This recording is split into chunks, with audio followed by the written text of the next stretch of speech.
recommend it. It's called Brother West. It gives you a lot of insight into the backstory. Every one of us is a story. Each of us has a backstory.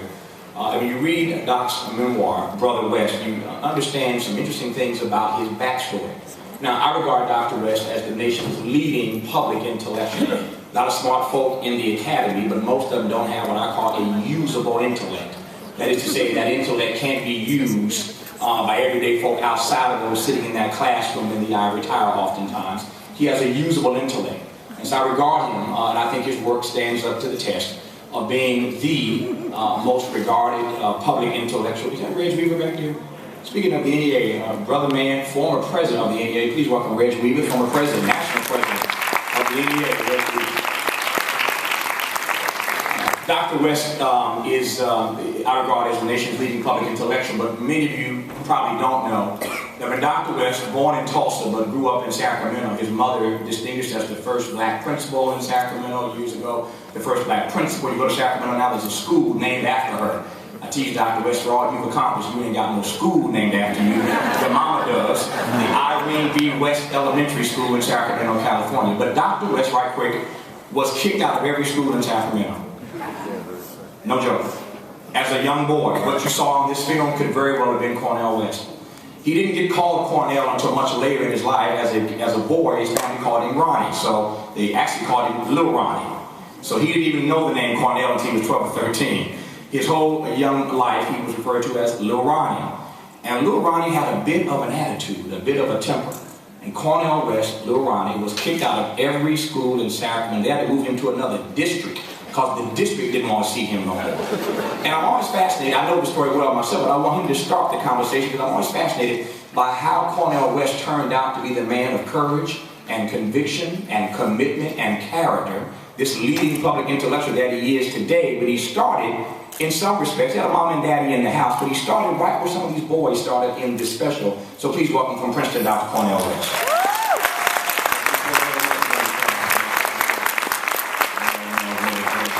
I don't know how he does it. Within a few weeks, he went to China. He put together this thing, put together a thing on Martin Luther King. October the 10th, he's going to have one on poverty, and he's still getting on. Give the brother a hand. He's forever on the move. He's blessed to be with him on the move. Brother Safar, we thank you so very much for supporting this. Very much so. But it's true, though. When I was very young, I was a gangster. I met Jesus, and now I just have gangster proclivities. I'm a redeemed sinner. Break loose at any moment. That's what the Holy Ghost holding me together. And that's primarily because, like the young brothers, these precious brothers we saw, I grew up full of rage, and I still have rage. I just have a different channel now. Because I come from a people who have been terrorized and traumatized and stigmatized, and when you're a free, intelligent, courageous, compassionate black man willing to live and die for something bigger than you, you're a threat to the society in which you live. And that's a history, and that's a rich history. And it's rooted in love. 85 years ago, there was a black boy born in Hamden, North Carolina. He's 85 years today. His name is John Coltrane. And he was born shaped by a grandfather, a mother. He was an only child. And he gave the world a love supreme. And when you're talking about growing up with rage, if you don't find a love supreme, you're going to end up doing yourself in rather than making the world a better place. And it's very clear that what we saw today is a national disgrace, it's a moral obscenity, it's a spiritual and political catastrophe. The only way it exists is that the powers that be either have indifference, contempt, or they're in denial about the level of suffering and social misery at work. And within the black community, it means we have a leadership that is not focused adequately because these young brothers have not been loved enough, they haven't been cared for enough, they haven't been attended enough, they have not been made a priority.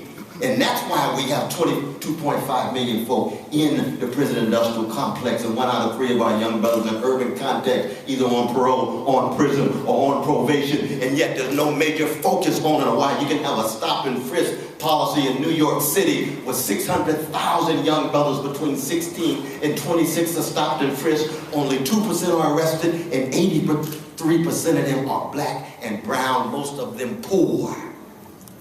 What am I talking about? Just like Brother Troy.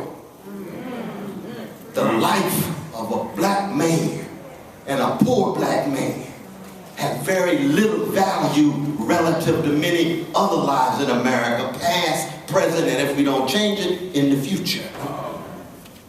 And that's a challenge, especially to those who no longer feel the tear and the trauma and the stigma they once did. Under slavery, we all felt terrorized. Under Jim Crow Senior, we all felt terrorized. But now we got some folk who don't feel too much terror, they don't feel too much trauma, and they don't feel too much stigma. They're highly successful. But they're not great. They're just doing well at the moment. But they don't have the kind of deep connection and concern and making a priority to those who are still being terrorized, still being traumatized as we saw today, and still being stigmatized. I'm talking about poor people in general, all colors, but disproportionately red, disproportionately black, and disproportionately brown. And Tavis himself as a well-to-do brother. Tavis is not broke as the Ten Commandments financially. He's doing well, but he spends his time and energy, even as a so-called celebrity, to use his celebrity status to put a spotlight on others who are suffering rather than just circulate within the upper levels of the bourgeois felicities that are titillating and stimulating and give us status and give us wealth and give us power, but in the end the suffering intensifies among those who oftentimes are being denied or rendered indifferent. That's why I salute you this film, and that's why we're trying to create a new day, because what is happening right now in this country, if we don't turn the corner, this is just the peak of an iceberg of the poverty, the wage stagnation, the unemployment, the underemployment, and for black people, psychologically, the need to learn how to love ourselves and respect ourselves and have values that will begin in the black community and spill over to our white brothers and sisters and brown brothers and sisters, the yellow brothers and sisters, and red brothers and sisters. And it's a major challenge, but we're up against the wall. And there's a wonderful book by Elijah Anderson called Up Against the Wall. Black, male, poor. That's right. Echoing this magnificent movie, this magnificent text. Thank you so much.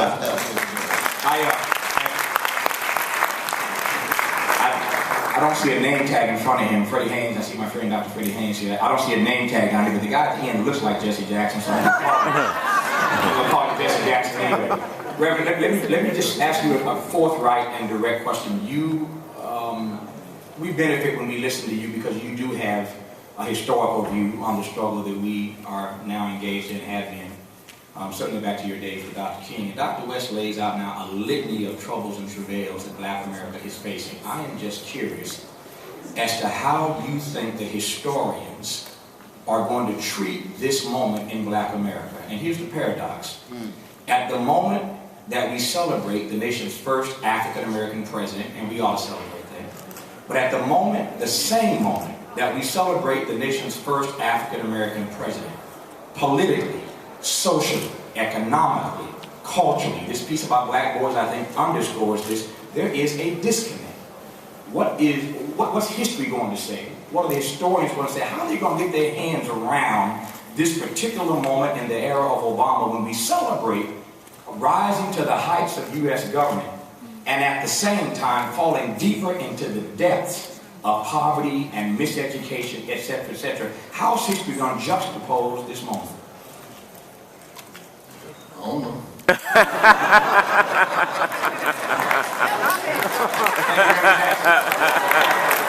me move on. Oh yeah. I hope the Guinness people are here because that's the shortest comment ever. I'm going to put this, I think, in some perspective. Many years ago, first of all, thank you, Tavis. Good Tavis again. We appreciate it. We fought real hard to get a Black Airline pilot. for Eastern, TWA, United, we fought real hard. And finally, running out the car one day, hit the plane and looked up and there was a black pilot sitting there.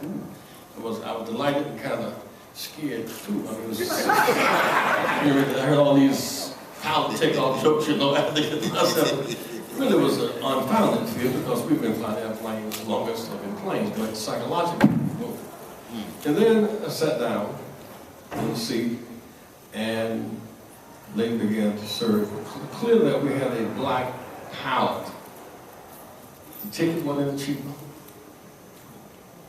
Cost of gas was not any cheaper. He had no power with the flight attendants. He didn't make the infrastructure plane, that was Boeing's job. So we had a high profile position as pilot. The infrastructure was much deeper and broader and wider than the pilot. The airline went from Chicago to LA in 4 hours. He was flying according to what the guidelines were. He was running a structure. And so at one level, we must understand that today we have an African captain of the ship, but we're excited about that for all kinds of reasons. I mean, from Jamestown, Virginia to the White House is 132 miles. A long time to get 132 miles.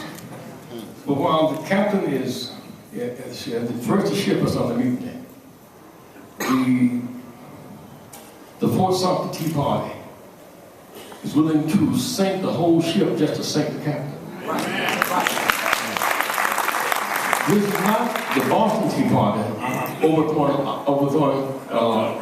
occupation to make a democracy. This is the Fort Sumter Tea Party, with undermining democracy to maintain states' rights and control of the people. And so the ship is on the mutiny. But you see that both parties in many instances converge because both of them end up making elaborate lifestyle for those on the deck of the ship. The hull is getting wider and deeper. And the Titanic did not sink because of the captain.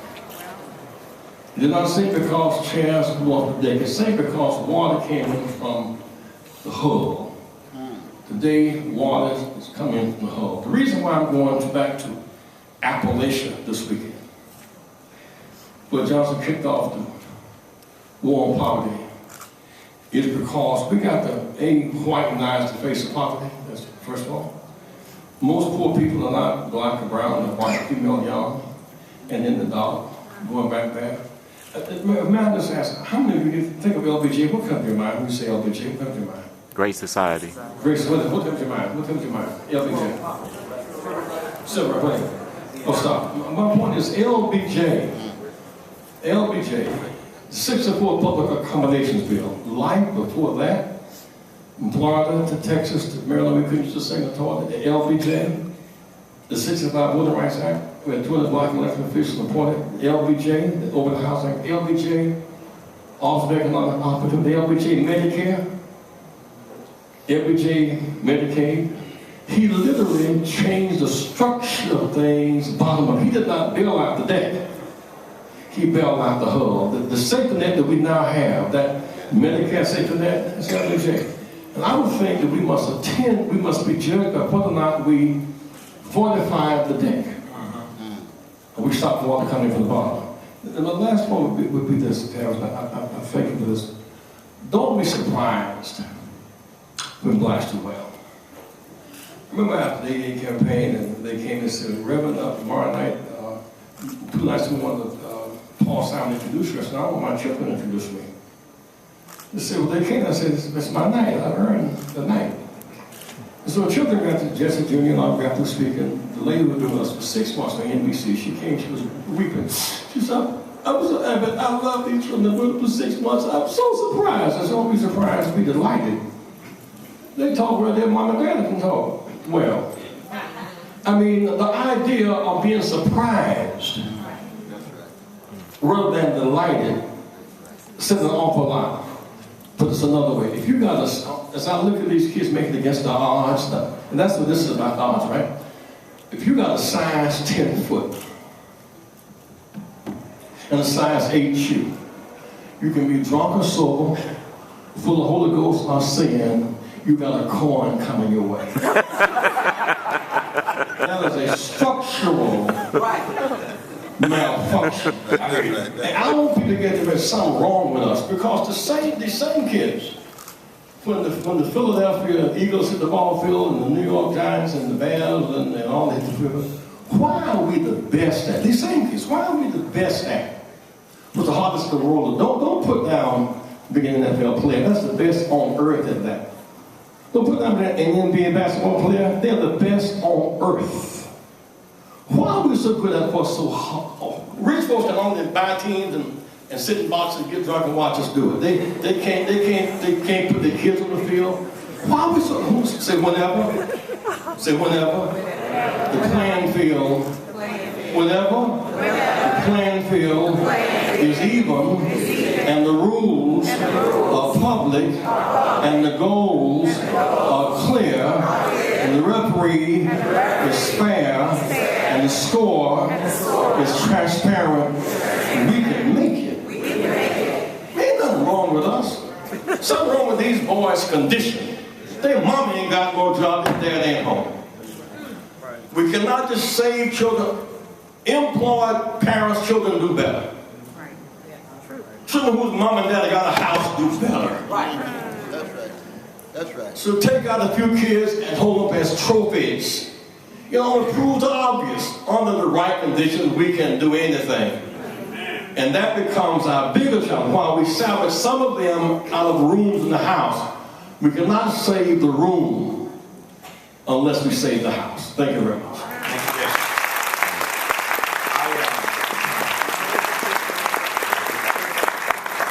Dr. Farber, I met James Sheldon III when he was at the Bill and Melinda Gates Foundation.